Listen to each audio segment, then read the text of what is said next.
from home, or are you just looking after kids? Well, if you are working from home, what's it been like? Well, we've got her on the line. She's a consultant, a business consultant, Tiggy Robinson, who works for 9 Feet Tall.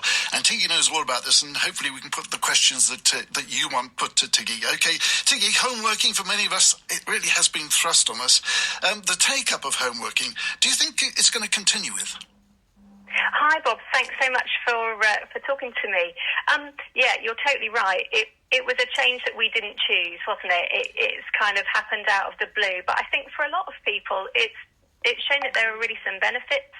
And a recent poll showed that about 25% of people are really keen to keep on with remote working in the future, but probably more of a mixed working arrangement where there's some at home working and some working in the office.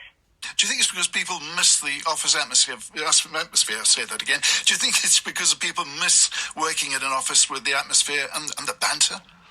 I think, yeah, definitely. Office banter is a key part of what a lot of people enjoy. And also that social connection. So we don't just go to the office to work. We go to meet colleagues and people who we often consider to be friends as well. So I do think that's a big reason why people don't want to carry on working at home all the time. But what are the pros and cons for it? I think so. Some of the big pros is about not having to do the daily commute, sitting in traffic, and the time that takes, and also the expense of it. So if you're driving or catching the train, that's got a cost attached to it. It's better for the environment. We know when it all first started that actually pollution levels massively dropped all over the globe. But some of the cons are, loneliness, lack of connection, and the effect on mental health. So we've seen a lot of organisations say that they're having to increase the amount of support they give to teams and managers to make sure that they can deal with some of the side effects of people being not connected and not being able to talk in the way that they used to be able to do. You mentioned you thought 25% might stay with home working, but what is the percentage now of people working from home, and the prediction for the future post-COVID period? So it's varied during the pandemic, but at times up to 60% of people have been working from home, so it's been really high. I think going forward that's likely to drop once people have the opportunity, but up to a quarter of people in the future from the businesses we've been talking to are going to be able to work from home all the time if they wish to. So it's quite a big change coming up. Now, that classic line, you've got the mute on, Zoom meetings. Yeah. How much do you think Zoom meetings have helped during this time?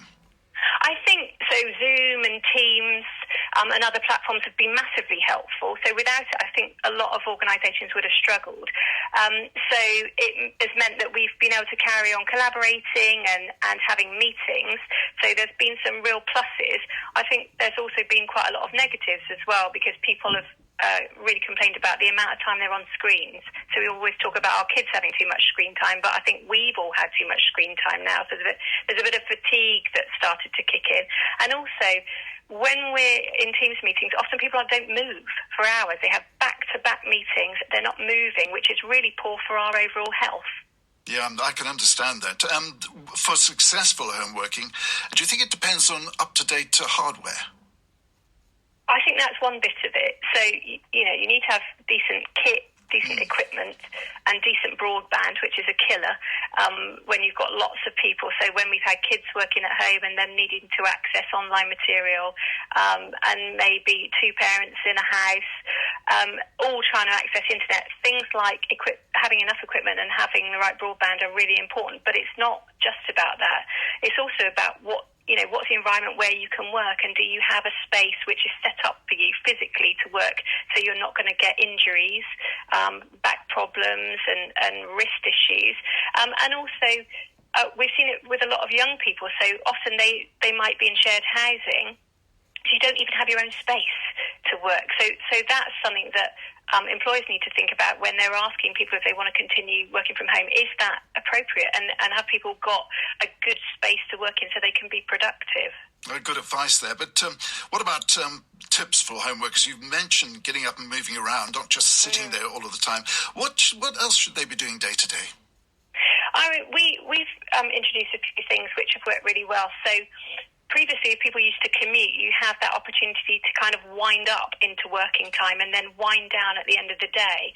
And a lot of people have said that actually there's much more of a blurred line now. And people are working, they're starting earlier and they're finishing later. So we've encouraged our team to have a bit of a virtual commute where you actually do some things that you might have done when you could travel to work. So you might go for a walk or actually just go and set yourself up for the day, have a coffee. So do the things that you used to do that got you ready, and equally at the end of the day, start doing some of those things that you used to do to wind down. So to leave the space where you've been working, maybe go outside, maybe go for a walk, but actually have some time where you wind down so that you're ready to draw a line under the day, the work day, and then actually move into, your own personal free time.